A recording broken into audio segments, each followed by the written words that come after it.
നമസ്കാരം, അമൃതാണ്. ആവേശം സിനിമയെക്കുറിച്ച് സംസാരിക്കുമ്പോൾ ഒത്തിരി ആവേശത്തിലായി പോകുമെന്നുള്ളൊരു സംശയമാണ്. എമ്മാതിരി സിനിമയാണ് ചെയ്തു വെച്ചിരിക്കുന്നത്. നമ്മൾ ഇത്തരത്തിലുള്ള സ്റ്റഫൊക്കെ തമിഴിലും പിന്നെ ഹിന്ദിയിലും ഒക്കെയാണ് കണ്ടിട്ടുള്ളത്.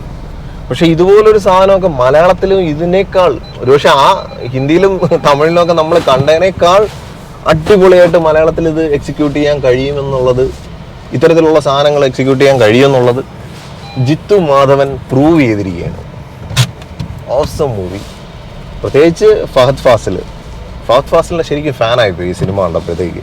കാരണം ഈ സിനിമയ്ക്കകത്ത് ഒരുപാട് പുതുമുഖങ്ങളാണ്. പുതുമുഖങ്ങളെന്ന് പറഞ്ഞു കഴിഞ്ഞാൽ അവരെല്ലാം നല്ല കാലിബർ ഉള്ളത് തന്നെയാണ്. അവരെല്ലാം സോഷ്യൽ മീഡിയയിലൊക്കെ ഒന്നൊരു ഗെയിമറെ കണ്ടാണെന്ന് എൻ്റെ മോൻ പറയുന്നുണ്ടായിരുന്നു. അങ്ങനെയുള്ള പുതുമുഖങ്ങൾ. പിന്നെ സജിൻ ഗോപു, അദ്ദേഹം ഒരു സംഭവം തന്നെയാണ് ഇതിനകത്ത്. പക്ഷെ ഇവരെ കഴിഞ്ഞു കഴിഞ്ഞാൽ ഈ മെയിൻ ആക്ടർ എന്നുള്ള നിലയിൽ ഫഹദ് ഫാസിലാണ് ഈ സിനിമയെ ക്യാരി ഓവർ ചെയ്ത് കൊണ്ടുപോകേണ്ടത്. അത് പൂർണ്ണമായിട്ടും അദ്ദേഹം തന്നെ അത് ഷോൾഡർ ചെയ്ത് അടിപൊളിയായിട്ട് ചെയ്തു വെച്ചിട്ടുണ്ട്. എന്താ ഇതിനകത്തുള്ള കോമഡി എലിമെന്റ്സ് ഒക്കെ എങ്ങനെ വർക്ക് ചെയ്തത്, അങ്ങനെ കറക്റ്റ് സോക്കറ്റിൽ വീഴുമ്പോൾ ഉണ്ടാവുന്ന ഒരു തിയേറ്റർ എക്സ്പീരിയൻസ് ഉണ്ട്. പിന്നെ അതിൻ്റെ കൂടെ സുഷിൻ ശ്യാമിൻ്റെ ബാക്ക്ഗ്രൗണ്ട് സ്കോറും കൂടെ ആയപ്പോഴത്തേക്ക് അങ്ങനെ എലിവേറ്റ് ചെയ്ത് അങ്ങ് പോയാണ് സിനിമ. തുടക്കം മുതൽ അങ്ങനെ തന്നെയാണ്. തുടക്കം എനിക്ക് വർഷങ്ങൾക്ക് ശേഷം സിനിമ, ഞാൻ പറഞ്ഞില്ലേ, രണ്ടുകൂടെ കയറി ടിക്കറ്റ് എടുത്തതിൽ ക്ലാഷ് ആയിപ്പോയി. അപ്പോൾ ഏതാണ്ട് 6 മണി അടുപ്പിച്ച് നിർത്തിയിട്ട് എനിക്ക് 6:15 ഈ ഷോ. അപ്പോൾ ഇത് ആർട്ടിക്കൽ ഡ്രീംസിലും പിന്നെ ഞാൻ വർക്കലയിലാണ് വർഷങ്ങൾക്ക് ശേഷം കണ്ടത്. അപ്പോൾ അവിടെ നിന്ന് പിന്നെ ഏതാണ്ട് ഒരു 10-15 മിനിറ്റ് കൊണ്ട് ഞാൻ വീട്ടിൽ പോയി മകനെ എടുത്തുകൊണ്ടാണ് ആറ്റിങ്ങൽ എത്തിയത്. പക്ഷെ ആറ്റിങ്ങൽ എത്തിയെങ്കിൽ ഞങ്ങൾക്കൊരു 10 മിനിറ്റ്സ് ഓളം സിനിമ പോയി. പക്ഷെ ആ ഭാഗം പോയിട്ട് പോലും നമുക്ക് വളരെ ഒരു മിസ് ചെയ്താണെന്ന് തോന്നിയില്ല. കാരണം പിന്നീടാണ് അതിൻ്റെ സിനിമയുടെ ഒരു മെയിൻ പാർട്ടിലോട്ട് നമ്മൾ കയറുന്നത്. അതായത് ഫസ്റ്റ് ഫാസിലൊക്കെ വരുന്നതും ഫഹദിന്റെ ഇൻട്രൊഡക്ഷനും ഒക്കെ പിന്നീടാണ്. അപ്പൊ അതുകൊണ്ട് തന്നെ സിനിമ നമുക്ക് ഏകദേശം ഐഡിയ കിട്ടി, ഇതാണ് സംഭവിച്ചിരിക്കാം എന്നുള്ള ഒരു ഐഡിയ കിട്ടി. എന്നാലും നീ ഒന്നും കൂടെ കാണണം. പക്ഷെ അവിടെ മുതൽ സിനിമ അങ്ങനെ ഇരുന്ന് ഈ കൂടെ ഇരിക്കുന്ന ഓഡിയൻസുമായിട്ട് നമ്മളങ്ങനെ ആസ്വദിച്ചൊരു സിനിമ കാണുന്ന ഒരു ഫീല് ഓസം. അതായത് ആ മ്യൂസിക്കും ഫൈറ്റും പിന്നെ ഫഹദ് ഫാസിലിന്റെ പെർഫോമൻസ് ഓസം. കാരണം ഞാൻ ഇത്രയും ഒരു ഗംഭീര സാധനം ഇയാളെ കൊണ്ട് ചെയ്യാൻ കഴിയുമെന്നുള്ള അത്രയും ഒരു ഫ്ലെക്സിബിലിറ്റി ഈ ആക്ടറിൽ ഉണ്ടെന്നുള്ളത് ഈ ഒരു സിനിമയിലാണ് കണ്ടത്. നമ്മൾ തമിഴിലൊക്കെ കണ്ടു, പക്ഷെ എങ്കിലും ഇത് വേറെ ലെവലിലാണ് ഇയാൾ ചെയ്തു വെച്ചിരിക്കുന്നത്. സൂപ്പർബായിട്ടുണ്ട്, ഓസം.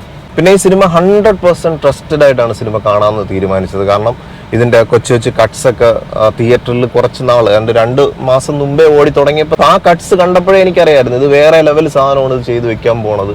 പക്ഷെ എന്നിട്ടും ഡൗട്ട് എന്ന് പറയുന്ന ഒരു ഗുണ്ട തലവന്റെ കുറച്ച് സംഭവങ്ങളായിട്ടാണ് ഈ സിനിമ വരേണ്ടത്. അത് നമുക്ക് കാണുമ്പോൾ തന്നെ അറിയാം. കാരണം ഇദ്ദേഹം ഒറ്റയ്ക്ക് ഷോൾഡർ ചെയ്ത് കൊണ്ടുപോകുന്ന സിനിമയ്ക്കകത്ത് എങ്ങനെയൊക്കെയാണ് ഒരു 3 മണിക്കൂറുള്ളൊരു കോണ്ടന്റ് ഇതിനകത്ത് എങ്ങനെ ഉണ്ടാക്കിയെടുക്കും എന്നുള്ളത് വലിയൊരു ആശങ്കയോടെയാണ് ഞാൻ നോക്കിക്കണ്ടത്. അപ്പൊ അവിടെ എവിടെയെങ്കിലുമൊക്കെ പാളിച്ചകൾ വരുമായിരിക്കുമല്ലോ എന്നുള്ളൊരു മുൻവിധി എനിക്കുണ്ടായിരുന്നു. പക്ഷെ അവിടെയാണ് ഈ ഒരു സംവിധായകൻ, അദ്ദേഹത്തിന്റെ തിരക്കഥയും അദ്ദേഹത്തിന്റെ ആ ഒരു സംവിധാന ശൈലിയുടെയും കൂടെ ഒരു വലിയ പ്രത്യേകത. ഈ ഒരു ചെറിയൊരു സംഭവം, ഒരു ത്രെഡ് എടുത്ത് വെച്ച് അങ്ങനെ എക്സ്പാൻഡ് ചെയ്ത് ആ സിനിമയെ വേറെ ലെവലിലോട്ട് അങ്ങോട്ട് കൊണ്ടുപോയാണ്.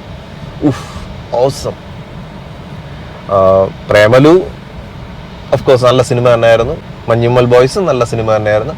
പക്ഷെ ആവേശം ശരിക്കും നിങ്ങൾക്ക് തിയേറ്ററിൽ ആവേശം കൊള്ളിക്കും, അതിൽ ഒരു സംശയമില്ല. രോമാഞ്ചത്തിന്റെ ലെവലെന്നല്ല പറയേണ്ടത്. രോമാഞ്ചത്തിൽ പിന്നെ നമുക്ക് ഫഹദ് ഫാസിലിനെ പോലെ ഒരു വലിയൊരു സ്റ്റാർഡമുള്ളൊരു ആക്ടർ അതിനകത്ത് ഉണ്ടായിരുന്നില്ല. പക്ഷെ ഇയാളും കൂടെ ആയപ്പോഴത്തേക്ക് ഈ സിനിമ അങ്ങോട്ട് വേറെ ലെവലിലായി ഈ സാധനം ഇരിക്കുന്നത്.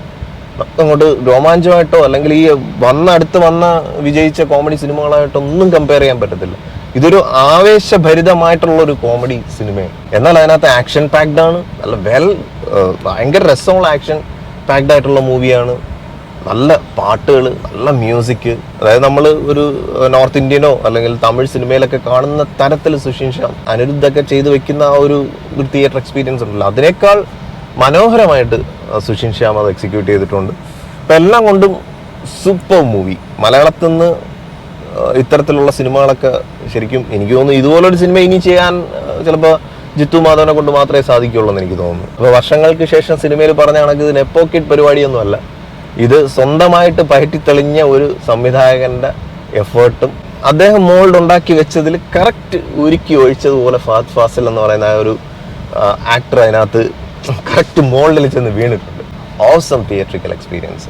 അപ്പോൾ എന്തായാലും ഒരു വെക്കേഷൻ വാച്ച് ഫാമിലി ആയിട്ടൊക്കെ പോയിരുന്ന് കാണാൻ. കുറച്ച് വയലൻസ് ഇതൊക്കെ ഉണ്ട്, പക്ഷേ എങ്കിലും അതിൻ്റെ ആ ഒരു കോമഡിയുടെ എലിമെന്റ് വരുമ്പോഴത്തേക്ക് ആ വയലൻസ് ഒക്കെ അതിൽ മുങ്ങിപ്പോകും. അപ്പോൾ ഞാൻ ഈ ഒരു സിനിമയ്ക്ക് IMDbയിൽ ഔട്ട് ഓഫ് 10 സ്കോർ ചെയ്യുന്നു. അപ്പോൾ എന്തായാലും നമുക്ക് അടുത്ത ഇനി ജയ് ഗണേഷ് എന്ന് കാണണം. അത് കണ്ടിട്ട് അതിൻ്റെ റിവ്യൂ ആയിട്ട് നമുക്ക് വീണ്ടും കാണാം. Thank you for watching and thank you for supporting.